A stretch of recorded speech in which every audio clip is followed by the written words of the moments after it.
नमस्कार, चर्चा में आप सभी का स्वागत है। मैं हूं संतोष चौधरी। मीडिया को लोकतंत्र का चौथा स्तंभ माना जाता है, यानी कि अगर हम लोकतंत्र की बात करें, जो फोर्थ पिलर है, जो चौथे पिलर की बात होती है, उसे पत्रकारिता को कहा गया है, मीडिया को दिया गया है। इसीलिए केंद्रीय कैबिनेट ने एक अहम फैसला लिया है और कहा है कि जो चैनल्स हैं, जो टीवी चैनल्स हैं, वो कम से कम 24 घंटे में से आधे घंटे यानी कि 30 मिनट जो राष्ट्र हित से जुड़े मुद्दे हैं या लोक हित से जुड़े मुद्दे हैं या पर्यावरण से जुड़े मुद्दे हैं, उन पर कार्यक्रम या खबरों के आधार पर वो कार्यक्रम बनाएं और उनको प्रसारित करें।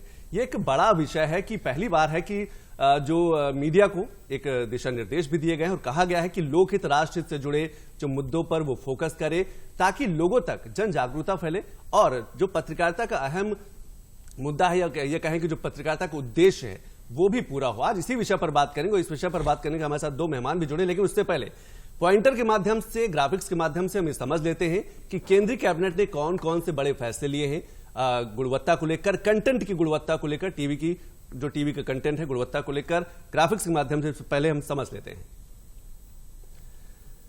भारत में टेलीविजन की अपलिंकिंग और डाउनलिंकिंग के दिशा निर्देश 2022 को मंजूरी दी गई है। केंद्रीय कैबिनेट का एक अहम बड़ा फैसला है। राष्ट्रीय सार्वजनिक हित में सामग्री प्रसारित करने की बाध्यता अब हो गई है। राष्ट्रीय महत्व, सामाजिक प्रासंगिकता के विषयों पर 30 मिनट दिखाना अनिवार्य कर दिया गया। सभी चैनल को, हर चैनल को राष्ट्र हित और लोक हित के कार्यक्रम अब दिखाने होंगे। अलग अलग कार्यक्रमों के माध्यम से या प्रोग्राम के माध्यम से एक दिन में कम से कम 30 मिनट का प्रसारण ऐसा होगा जो राष्ट्र हित से जुड़ा होगा, जो लोकहित से जुड़ा होगा। लोकहित के विषयों पर प्रसारण जो अब अनिवार्य हो गया है। लोकहित के अगर विषयों की बात करें तो राष्ट्रीय एकता एवं सांस्कृतिक विरासत जैसे विषयों पर कार्यक्रम बना सकते हैं। शिक्षा एवं साक्षरता, कृषि एवं ग्रामीण विकास यानी रूरल डेवलपमेंट पर फोकस किया जा सकता है। स्वास्थ्य एवं परिवार कल्याण, विज्ञान और प्रौद्योगिकी से जुड़े कार्यक्रम प्रसारित किए जा सकते हैं। महिला सशक्तिकरण और समाज के जो कमजोर वर्ग हैं उनको आगे कैसे बढ़ाया जा सकता है, उस पर कार्यक्रम किए जा सकते हैं। पर्यावरण संरक्षण पर फोकस किया जा सकता है। इसके अलावा केंद्रीय कैबिनेट ने प्रसारण से जुड़े कुछ और बड़े फैसले लिए हैं जो काफी आने वाले दिनों में एक बड़ा बदलाव लाएंगे। घटनाओं को लाइव टेलीकास्ट के लिए पूर्व अनुमति नहीं है। इसके साथ साथ केवल लाइव टेलीकास्ट होने वाले कार्यक्रमों का पूर्व पंजीकरण जरूरी है, यानी कि पहले से अब अनुमति लेने की जरूरत नहीं होगी, सिर्फ रजिस्ट्रेशन कराना होगा। एचडी से एचडी में अगर परिवर्तन को लेकर भी अब कोई अनुमति की जरूरत नहीं है। भारतीय टेलीपोर्ट्स विदेशी चैनलों को अपलिंक कर सकते हैं, यह बड़ा फैसला है। अभी ज्यादातर चैनल जो है सिंगापुर से अपलिंक होते हैं, उसके बाद यहां प्रसारित होते हैं। भारतीय टेलीपोर्ट्स से विदेशी चैनलों को अपलिंक की अनुमति अब दे दी गई है। एक बड़ा फैसला है केंद्रीय कैबिनेट का। भारतीय टेलीपोर्ट्स विदेशी चैनलों को अपलिंक करके विदेशी मुद्रा भी अर्जित कर सकते हैं। रजिस्टर्ड 897 जो चैनल हैं में से मात्र 30 में ही। इसके साथ साथ उल्लंघनों के लिए अलग अलग जुर्माने की प्रकृति का भी प्रस्ताव दिया गया है। चैनलों को किराए पर देने पर भी अब रोक लगा दी गई है। अब आप चैनल को किराए पर नहीं दे सकते। चैनलों के लाइसेंस, नवीनीकरण, लाइव प्रसारण से जुड़ी जटिलताओं को भी काफी कम कर दिया गया है। और पहली बार सरकार ने भारतीय टेलीपोर्ट्स को विदेशी चैनल अपलिंक करने की अनुमति दी है। तो केंद्रीय कैबिनेट ने कई बड़े फैसले लिए हैं और सबसे बड़ा जो फैसला है आज जिस विषय पर हम चर्चा करने जा रहे हैं वो है टीवी कंटेंट की गुणवत्ता को लेकर। इस पर बात करने के हमारे साथ दो खास मेहमान, उनका हम परिचय करा दें। हमारे साथ राजीव रंजन सिंह जी हैं, वरिष्ठ पत्रकार। उसके साथ साथ हमारे साथ दूसरे वरिष्ठ पत्रकार भी हमारे साथ जुड़े हैं, राघवेंद्र प्रताप सिंह जी। आप दोनों मेहमानों का हमारे कार्यक्रम में स्वागत। राजीव जी, मैं शुरुआत आपसे ही करना चाहूंगा। केंद्रीय कैबिनेट के जो फैसला दिया है कि कम से कम 24 घंटे में से आधे घंटे कि सिर्फ 30 मिनट जो लोकहित के मुद्दे हैं, जो राष्ट्रहित के मुद्दे हैं, उनका प्रसारण तो कर दिया जाए प्रोग्राम के माध्यम से, खबरों के माध्यम से। देखिए, पिछले 30 सालों में टीवी ने इस पूरे देश को बदला। ठीक है। आज के 30 साल पहले टीवी चैनल के नाम पे केवल एक दूरदर्शन हुआ करता था जी, और उसके साथ साथ अखबारों के माध्यम से लोग ये जाना करते थे कि देश में, समाज के क्या मुद्दे हो रहे हैं, क्या चल रहा है। हमको याद है जब हम लोग 12वीं में पढ़ते थे 1992-93 में, तो हम लोग जब सिनेमा देखने जाते थे जी, तो सिनेमा हॉलों में सामाजिक मुद्दों पे एक डॉक्यूमेंट्री 2-3 मिनट की चलती थी बीच में जी, और उससे समझ में आता था कि हम विजुअली किसी चीज को कैसे देख सकते हैं। हम उन चीजों के केवल अखबारों में पढ़ते थे। और दूरदर्शन का भी उस जमाने में इतना बड़ा प्रसार नहीं था, उसकी टाइमिंग थी टेलीकास्ट की, तो उस टाइमिंग के अलावा कुछ देखने की व्यवस्था नहीं थी। आज करीब 800 चैनल इस देश में हैं। बिल्कुल। और टीवी चैनलों की रीच करीब 100 करोड़ लोगों तक पहुंच गई है। अब इसमें सरकार ने जो फैसला दिया, अब सबसे बड़ी बात यह थी कि इतनी बड़ी इंडस्ट्री जहां इतना बड़ा रोजगार खड़ा होता है, इतने इतने कार्यक्रम प्रसारित होते हैं कि सामाजिक जिम्मेदारी क्या है, सामाजिक जिम्मेदारी क्या है और समाज के प्रति वो क्या कर रहा है। तो इसके पहले निश्चित तौर पर दूरदर्शन को ही मैंने देखा कि बहुत से सामाजिक प्रोग्राम पहले भी आपके ऊपर आते थे और कुछ चैनलों पर अभी भी आते हैं, लेकिन maximum channel, more than 90% channel अपनी जिम्मेदारी से बचते रहे हैं। अब अगर ये गाइडलाइन सरकार की तरफ से आ गई है जी, तो इस गाइडलाइन के बाद निश्चित तौर पर चूंकि चैनल की रीच इतने लोगों तक है कि बहुत से ऐसे सामाजिक मुद्दे होते हैं जिससे लोग छूते रहते हैं, जब चैनलों पे प्रसारित किए जाएंगे, डिफरेंट चैनलों पे आएंगे तो लोग निश्चित तौर पर लाभान्वित होंगे। तो आज चैनल की रीच और साथ साथ इतनी बड़ी जनसंख्या को टीच करने के लिए, समझाने के लिए सरकार का यह कदम बहुत स्वागत योग्य है। और कुल मिलाकर पत्रकारिता का एक उद्देश्य भी है और एक कर्तव्य भी है कि वो समाज हित के मुद्दे, लोक हित के मुद्दे, राष्ट्र हित के मुद्दे लोगों तक, जन जन तक पहुंचाते रहे। बिल्कुल बिल्कुल। राघवेंद्र जी, देखिए जी, बीइंग अ जर्नलिस्ट हम लोगों के जो कर्तव्य हैं उसको निश्चित तौर पर हमको अथक प्रयास करके समाज के सामने रखना है। हमको लगता है आज हम सबको अपने ही कर्तव्यों का विश्लेषण करना है। जी जी जी, तीनों लोग एक ही नाव में सवार हैं। आज हम लोग एक ही नाव पे सवार हैं और हम लोग अपने ही कार्यों का विश्लेषण कर रहे हैं। हमारे लिए बेहतर बात यह है कि अगर ऐसे प्रोग्रामों की रीच बढ़ेगी, ऐसे प्रोग्राम ज्यादा आएंगे तो हमारी सहभागिता भी उसमें बढ़ेगी। और बहुत से ऐसे पत्रकार भाई हैं जिनको कि बहुत सी चीजों का ज्ञान है लेकिन उपलब्धता इतनी नहीं है को बता पाए, प्लेटफॉर्म नहीं मिल पा रहे, वैसे प्रोग्राम ही नहीं संचालित होते हैं, न्यूज चैनल है उसी पे समसामयिक चीजें आती हैं। आज अगर सारे चैनलों को अनिवार्य कर देगा तो एक बहुत बड़ा प्लेटफॉर्म तैयार होगा और बहुत बड़ी चीजें इससे निकल के आएगी और लोगों तक बहुत सी चीजें, बहुत सी जानकारियां और सरकार की भी जानकारियां लोगों तक पहुंचेंगी। राघवेंद्र जी, जब हम टीवी चैनल्स की बात करते हैं, सियासत में उठापटक की खबरें चलती रहती हैं, ग्लैमर से जुड़ी खबरें चलती रहती हैं, अलग अलग खबरें वहां पर प्रसारित होती रहती हैं, क्या आपको लगता है लोकहित की खबरें पीछे छूट गई या फिर ये कहा जाए कि लोकहित या राष्ट्रहित की खबरें अब गायब ही हो गई हैं टीवी चैनल से? देखिए संतोष जी, अगर हम बात लोकहित की करेंगे, राष्ट्रवाद की करेंगे, तो फिर बीच में एक बाजार शब्द आ जाएगा कि जो मीडिया है, जो चैनल्स है, बाजार के अनुसार चल रहा है या लोकहित के अनुसार चल रहा है। फिर दोनों में डिफरेंसेस स्पष्ट सामने देखते हैं।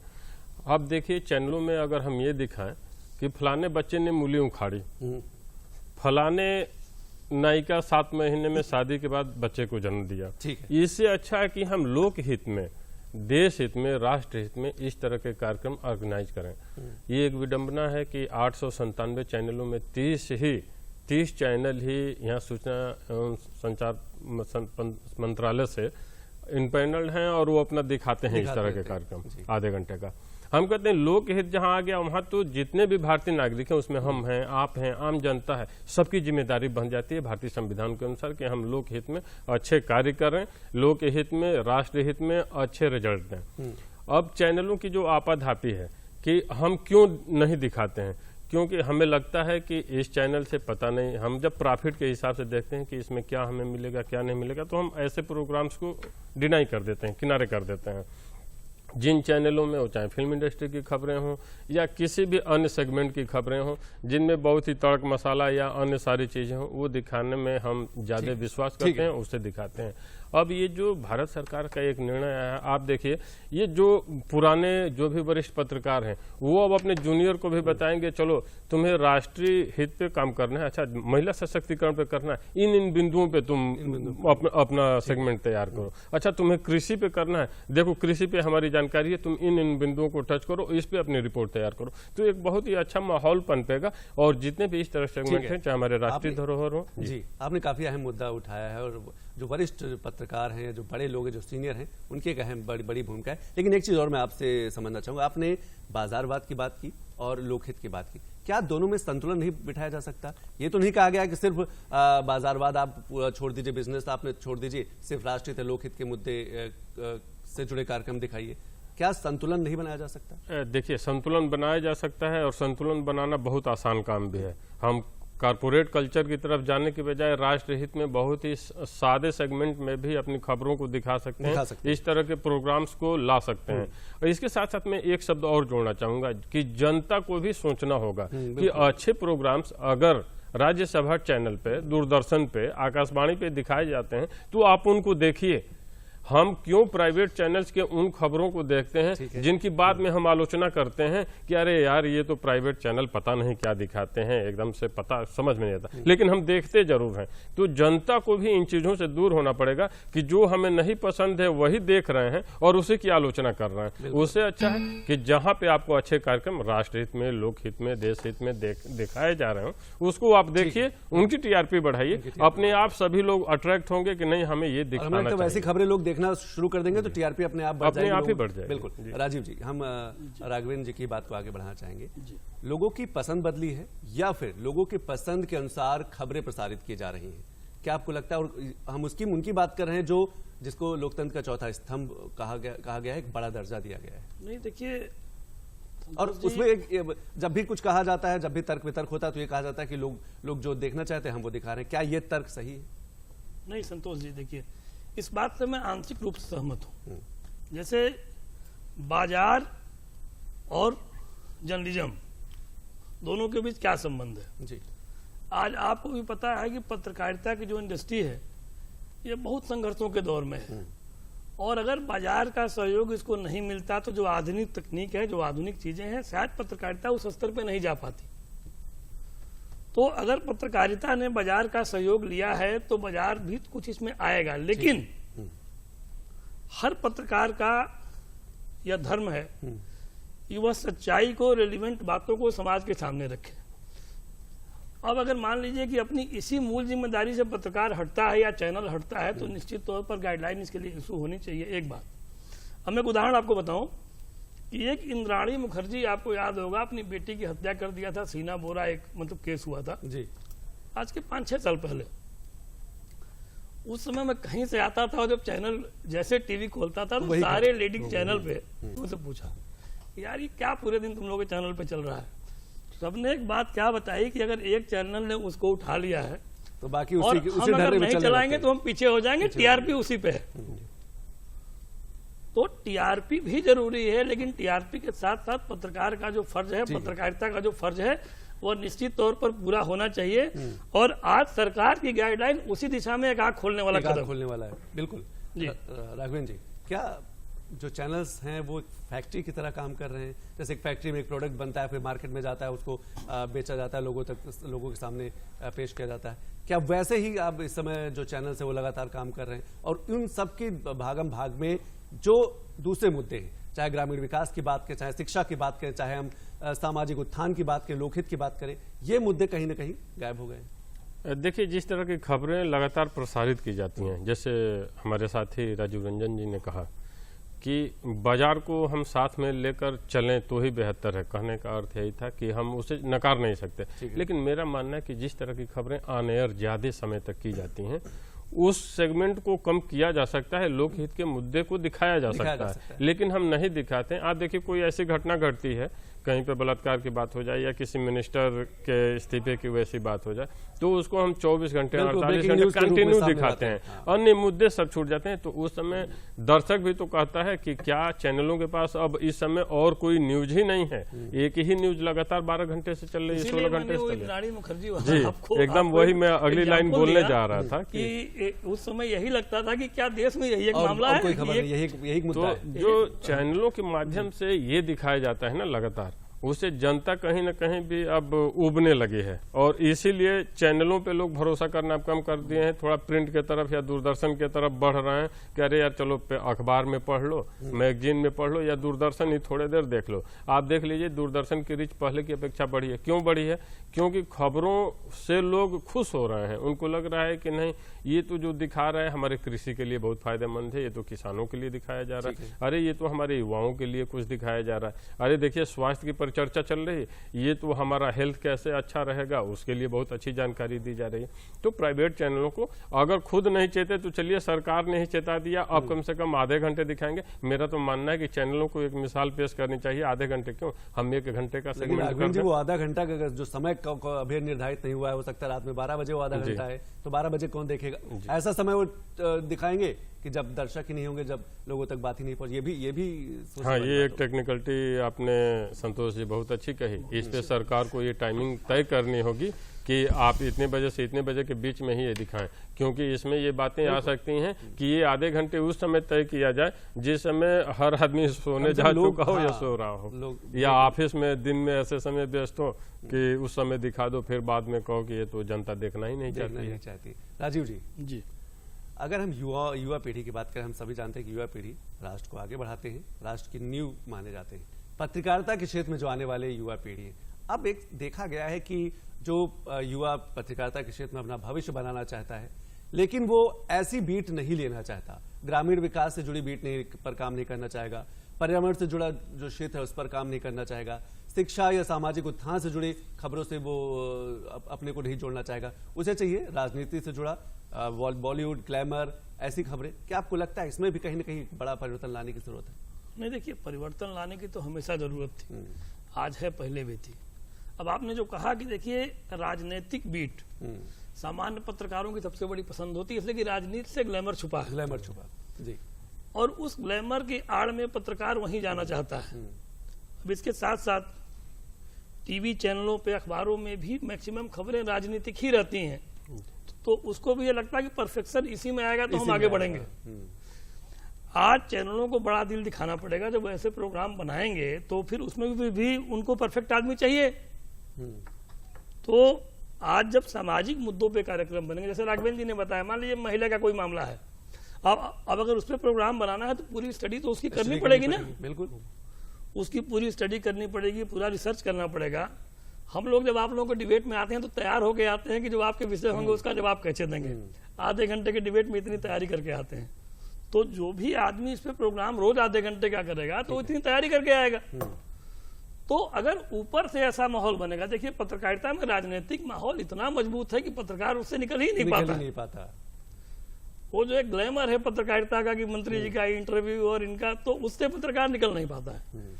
अब अगर ये माहौल बनेगा तो निश्चित तौर पर लोग इसमें आगे आएंगे, युवा भी आएंगे, ऐसा मेरा मानना है। राघवेंद्र जी, कितना बड़ा बदलाव देखते हैं सरकार के कम से कम इतने बड़े फैसले के लिए, जो टीवी चैनल की जो कंटेंट की गुणवत्ता है उसमें कहीं ना कहीं आपको लगता है सुधार होगा?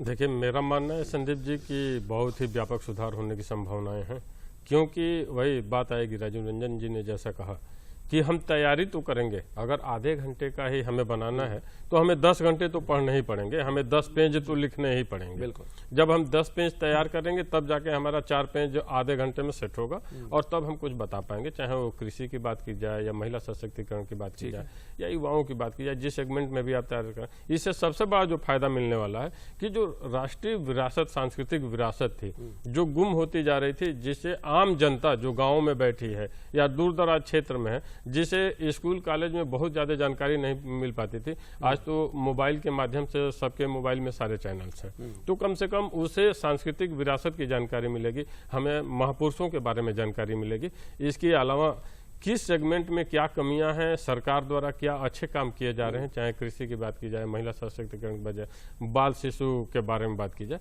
तो लोगों को एक अट्रैक्शन बनेगा कि हाँ, हम आधे घंटे का प्रोग्राम देखते हैं, इसमें जानकारी मिलती है, इसमें ज्ञान रिपोर्टर का भी बढ़ेगा, लोगों का भी बढ़ेगा, जागरूकता भी बहुत ज्यादा। जी बिल्कुल। राजीव रंजन जी, अगर अक्सर देखा गया है कि न्यूज को तोड़ मरोड़ के पेश करना, एक ही खबर को बार बार दिखाना, तब तक दिखाना जब तक लोग उसको सच ना मान लें, क्या आपको लगता है, और कई बार तो सरकार को भी फैक्ट चेक करके देना पड़ता है और बताना पड़ता है कि ये जो खबर है भ्रामक है, झूठी है, क्या आपको लगता है पत्रकारिता एथिक्स एकदम से मतलब गायब हो गए हैं, या फिर उसकी तरफ लोगों का ध्यान ही नहीं है, या फिर लोग दूसरे उद्देश्यों में लगे हुए हैं? नहीं, देखिए, दोनों तीनों बातें जो आपने कही, दोनों तीनों बातें लागू होती हैं। होता यह है कि टीआरपी की जो दौड़ है, एक खबर कहीं हवा में आ गई जी, तो सारे चैनल उसको पहले कम से कम उसको ब्रेकिंग न्यूज में दिखाना चाहते हैं कि ये ऐसा हो गया। बहुत से ब्रेकिंग न्यूज हम लोग देखते हैं जो कि ब्रेकिंग न्यूज आती है और आधे घंटे बाद वो गायब हो जाती है। होता यह है कि कोई अफवाह ऐसी उड़ी, और अफवाह उड़ते ही चूंकि टीआरपी की दौड़ है, हमारा चैनल पीछे न रह जाए, इसके लिए तुरंत उसको ब्रेक कर पहले मैं के चक्कर में जी। अब उसके पीछे कहानी क्या है, जब बाद में आदमी पीछे घुसता है पता लगता है कि ये रूमर था। तो ऐसी बहुत सी बातें आती हैं। हमारा मानना है कि चैनलों को इससे बचना चाहिए, लेकिन चैनल लोग का संवरण नहीं कर पाते हैं और उनको लगता है कि हम इस दौड़ में पीछे कैसे रह जाए। बिल्कुल, दौड़ में पीछे न रहे। हमारे प्रतिद्वंदी अगर इसको दिखा रहे हैं तो हम भी इसको दिखाएं। और जैसे ही फैक्ट चेकिंग आती है, तमाम प्रोग्राम देखिए चैनल में फैक्ट चेकिंग के अब आ रहे हैं कि पहले बात ये निकल के आई, अब एक्चुअल बात ये थी जी। अच्छा, पहले जो बात निकल गई वो भी चैनल पे ही आई, तो अगर पहले ही चेक कर रहे थे उसकी जरूरत नहीं पड़ती। अब फैक्ट चेकिंग के बहुत से प्रोग्राम चैनलों पे आते हैं, तो इससे चैनलों को बचना चाहिए। क्यों ऐसा करना कि हम गलत दिखा दें फिर कहें कि नहीं वो गलत था, बिल्कुल अब ये सही है, अब उसके लिए फिर एक शो बनाए और माफी मांगे। जी जी राघवेंद्र जी, एक चीज और देखा गया है कि जब से सोशल मीडिया का चलन बढ़ा है, सोशल मीडिया का जो विस्तार हुआ है, तब से अक्सर भ्रामक जो खबरें हैं वो ट्रोल होने लगी। क्या आपको लगता है सोशल मीडिया, ये लोगों के हाथ में मोबाइल है, हर व्यक्ति इतना जागरूक हो गया है कि अगर उससे पता है कि नहीं ये खबर झूठी है, ये खबर भ्रामक है, तो तुरंत वो ट्वीट कर देता है, ट्रोल करना शुरू करता है। ये सोशल मीडिया जो है वो एक गार्ड की तरह काम कर रहा है। संतोष जी, यहाँ पे मैं दो बातें कहना चाहूँगा। पहली बात तो ये है कि सोशल मीडिया पे सर्वाधिक भ्रामक खबरें प्रसारित होती हैं, इससे इनकार नहीं है। बिल्कुल, क्योंकि जब से ये मोबाइल है, सोशल मीडिया है, हर आदमी फेसबुक या पत्रकार बने हुए हैं। वो कहीं पत्रकार है कि नहीं है, लेकिन वो फेसबुक या पत्रकार बना हुआ है। लेकिन इसका दूसरा सोशल मीडिया का एक बहुत बड़ा फायदा हुआ है कि बड़े बड़े चैनल्स जिन खबरों को दबाना चाहते हैं या नहीं दिखा पाते हैं, सोशल मीडिया के माध्यम से ही वो बाहर आती हैं सोशल मीडिया की ताकत हम लोगों की ताकत, समाज के सामने आती हैं और उसमें न्याय हो रहा है, सोशल मीडिया के माध्यम से आ रहे हैं। तो इसके दोनों फायदे भी हैं, नुकसान भी हैं। हाँ, इसकी यही जो वायरल बिना फैक्ट चेक किए कुछ भी लिख देना, किसी का फर्जी आईडी बना लेना, खबरें इस तरह से प्रसारित कर देना, उस पर रोक लगाने की जरूरत है, उस पर एक नियम बनाने की जरूरत है। इसके अलावा सोशल मीडिया का हम सदुपयोग कर सकते हैं। जो खबरें दब जाती हैं, गांव में देखिए तमाम ऐसे वीडियोस आ जाते हैं कि यहाँ पे ये घटना घटी, पुलिस इस पे कार्रवाई नहीं कर रही है। जब संज्ञान में मुख्यालय में आता है, मुख्यमंत्री लेवल पे चीजें आती हैं, उसके बाद से उस पर कार्रवाई होती है। अन्यथा दूर दराज के गांव में तमाम ऐसी घटनाएं हमेशा घटित होती रही हैं, आज भी घटित होती हैं, जिन पे लोगों को न्याय नहीं मिल पाता है। तो सोशल मीडिया के माध्यम से न्याय मिलने लगा है। हाँ, इसमें जो फर्जीवाड़ा है वही कि हम पत्रकार नहीं हैं, लेकिन फेसबुक पत्रकार बने हुए हैं और खबरें फर्जी हम डेली अपलोड कर रहे हैं। खबरें तो पहुंचा ही जी, फर्जी खबरें। अब होता ही है कि फर्जी खबरें मान लीजिए हमने वायरल कर दी, किसी ने वायरल कर दी, तो जो भी आप सोशल मीडिया पे डालते हैं उसे करोड़ों लोग देख रहे हैं। तो कहीं ना कहीं उसमें 100 लोग भी अगर उस चीज को कॉपी कर लिए या शेयर कर लिए, तो एक बहुत व्यापक असर, हाँ, बहुत व्यापक असर पड़ता है और उसका दुष्प्रभाव पड़ता है। तो उस पर रोक लगाने की जरूरत है। इसके अलावा सोशल मीडिया के फायदे हैं, इससे इनकार नहीं है। एक आखिरी सवाल, आप दोनों लोग वरिष्ठ पत्रकार हैं और दोनों लोगों से यह सवाल है कि आने वाले दिनों में कैसे बदलाव लाया जा सकता है। सरकार ने तो आधा घंटा बोल दिया कि 24 घंटे के चैनल जो चल रहे हैं, कम से कम इतना तो करें कि आधे घंटे वो लोकहित, राष्ट्रहित, पर्यावरण या महिला उत्थान से जुड़े मुद्दे, कार्यक्रम दिखा सके। बदलाव कैसे लाया जाए? क्या कुछ मीडिया जो संस्थान है, जो अखबार के जो संस्थान है, उनको भी और पहल करने की जरूरत है? राजीव रंजन जी, देखिए, पहली बात जो हम लोग बात में ही चर्चा कर रहे थे कि वो आधा घंटा कब होगा। हाँ, तो हमारी राय में वो आधा घंटा प्राइम टाइम होना चाहिए, 6 बजे से लेकर 10 बजे के बीच में प्रसारण होना चाहिए। उसी समय सामान्य आदमी मैक्सिमम टेलीविजन को देखता है। एक बात। अब इसके अलावा जो दूसरी बात है कि जो भी कार्यक्रम इसके लिए बनाए जाएं, जैसे कि हमको लगता है कि सारे सामाजिक मुद्दों में कोई न कोई एक मुद्दा हमेशा प्रभावी रहता है। बिल्कुल। तो ऐसे किसी एक मुद्दे को फोकस करके जो कि चर्चा में है, उस पर एक कार्यक्रम बने, 3 दिन 4 दिन प्रसारण हो, और फिर जैसे जैसे नए मुद्दे आते जाए उस पर चलता जाए, तो एक पूरी साइकिल चलेगी और एक अच्छा प्रसार इसका होगा। अच्छा प्रसार होगा। बिल्कुल। राघवेंद्र जी, लास्ट कमेंट, कैसे बदलाव ला पाएंगे? सरकार ने एक शुरुआत की है, केंद्रीय कैबिनेट का एक बड़ा फैसला आया है, लेकिन जो संस्थान है, जो मीडिया संस्थान है, उनकी क्या भूमिका रहेगी, उनकी क्या जिम्मेदारी रहेगी? देखिए संदीप जी, अब तो दिखाना ही पड़ेगा, सबको आधे घंटे का कार्यक्रम लाना पड़ेगा। अगर नियम बन रहा है तो नियम तोड़ने का अधिकार तो चौथे स्तंभ को भी नहीं है, हमको भी नहीं है, आपको भी नहीं है। दिखाना पड़ेगा। इसके वही फायदे बहुत हैं। सबसे बड़ा फायदा है कि अब रिपोर्टर, टीवी रिपोर्टर्स भी मन से पढ़ेंगे, रिपोर्ट तैयार करेंगे, उससे उनकी भी जानकारी बढ़ेगी और वो जब उस रिपोर्ट को दिखाएंगे अपने चैनलों पे, तो जनता की भी जानकारी बढ़ेगी, अवेयरनेस आएगा और जनता इस कार्यक्रम को देखिएगा, बहुत मन से देखेगी और ये कार्यक्रम बहुत हिट होगा। और जितने भी हमारी विरासत लुप्त होती जा रही है वो सामने आएंगे और लोग उसको मन से देखेंगे और देखेंगे। तो पत्रकारिता का उद्देश्य यही है कि समाज के प्रति, समाज में जागरूकता फैलाना, जो छिपी चीजें हैं उनको बाहर निकालना, और जो विरासत की बात करते हैं हम, ग्रामीण विकास की बात करते हैं, जो केंद्रीय कैबिनेट का फैसला है उसमें भी कई चीजें पहले से बता दी गई हैं कि आप सांस्कृतिक विरासत पे कार्यक्रम कर सकते हैं, आप ग्रामीण विकास पे कार्यक्रम कर सकते हैं, आप शिक्षा और साक्षरता पे काम कर सकते हैं, महिला उत्थान पे कार्यक्रम कर सकते हैं। बस 24 घंटे में से आधा घंटा यानी कि 30 मिनट आपको जरूर निकालना होगा। इन कार्यक्रमों को लेकर आप दोनों मेहमानों ने हमारे कार्यक्रम में शिरकत की, इसके लिए बहुत बहुत शुक्रिया। तो केंद्रीय कैबिनेट का एक अहम फैसला है कि आने वाले दिनों में एक बड़ा बदलाव देखने को मिलेगा। जब मीडिया की बात करते हैं तो मीडिया लोकतंत्र का चौथा स्तंभ है, लेकिन लोकहित राष्ट्रहित से जुड़े मुद्दे हैं, अब उन्हें दिखाने होंगे। नमस्कार।